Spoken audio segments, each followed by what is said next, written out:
সব মানুষেরই প্রেমের একটা চাওয়া আছে, এটা ক্ষুধা আছে সবার, সবাই একটু ভালোবাসা পেতে চায়, অধিকার তো সবারই আছে, সবাই একটু মায়া পেতে চায়।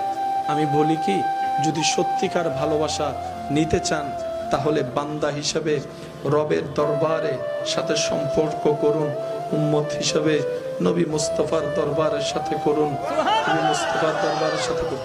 ওই দুই জায়গার ভালোবাসার চাইতে উত্তম ভালোবাসা আপনি আর কোথাও পাবেন না, কোথাও পাবেন না, কোথাও পাবেন না। গভীর ঘুমে আপনরাও পর হয়ে যায়। অনেক সময় বিপদে ডাকলে ঘুম একটু বাড়ি থাকে, উঠতে চায় না, কিন্তু রাতের 3টা বাজেও যদি আপনি রবকে একবার ডাক দেন, ইয়া রব ইয়া রব ফাজকুরুনি আযকুরুকুম, রব বলে যে যখনই ডাকবি আমি আল্লাহকে, আমি আল্লাহ সাথে সাথে তোকে সাড়া দিব।